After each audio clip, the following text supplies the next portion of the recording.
నేనైతే మీకు స్పేస్ గురించి చెప్పబోతున్నాను అనమాట. ఇదంతా సన్, మిగతా వాటి గురించి తెలుసుకున్నాము. First planet Neptune. 100% ఐరన్, 100% అయితే ఐరన్. హైదరాబాద్లో ఒక రెడ్ బాండ్ ఆ లావాతో తయారైంది.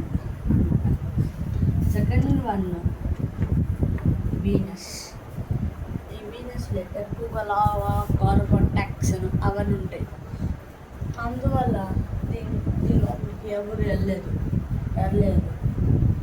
లావాలు ఆ లావాలు ఎక్కువ పేలుతాయి కొన్నిసార్లు.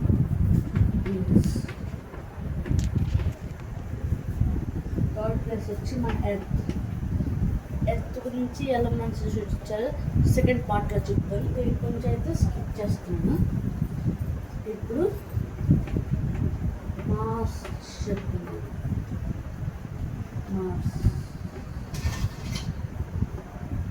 ఈ మార్స్లో అయితే మనకి జీవించడానికి ఉందన్నమాట 100%. ఎందుకంటే వాటర్ ఉన్నట్టు కనుక్కున్నారు సైంటిస్టులు అనమాట. ఇది 100%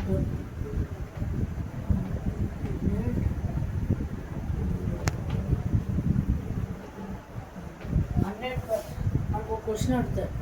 దానికి ఆన్సర్ ఏంటిదంటే ముందు what is the red planet అని అడుగుతారు. ఇది ఏం చెప్తారు?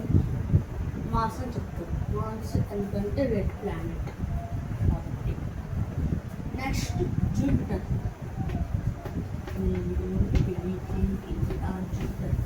జూపిటర్ ఏంటంటే అందులో ఒక సర్కిల్ ప్లేట్ మీరు చూస్తుంటారు ఎక్కడైనా చూసినప్పుడు. అదేంటిదంటే ఇది ఉన్నది ఒక పెద్ద సుడిగుండం అన్నమాట.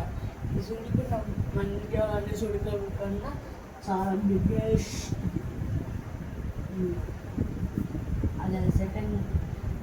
అలాగే సెకండ్ వన్ దానిలో దాని పేరు అయితే అనమాట.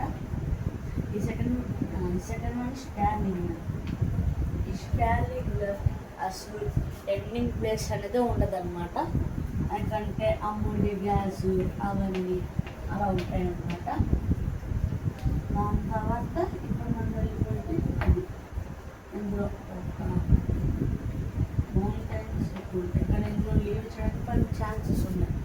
ఈ మౌంటైన్స్ మన బిగ్గెస్ట్ మౌంటైన్ అంటే మౌంట్ ఎవరెస్ట్ కన్నా 3 రెట్లు పెద్దది.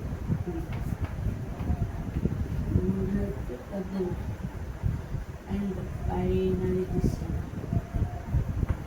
ఎవరు పేరు కనుక్కోలేదు నాకు సైంటిస్టులు. ఎందుకంటే ల్యాండింగ్ ప్లేస్ అనేది ఉంటుంది. అచ్చం మన చెప్పుకున్న స్టాండింగ్ లాగా. ఇందులో మొత్తం గ్యాస్ చలిలో బ్లూ కలర్ ఉంటుంది. ఇప్పుడు ఇంకా వీనస్ గురించి అయితే తెలుసుకున్నాం. ఎర్త్ గురించి అయితే సెకండ్ పార్ట్ అని కామెంట్ చేయండి. లైక్ చేసి సబ్స్క్రైబ్. అంటే ఇంకా ఆన్ పర్పస్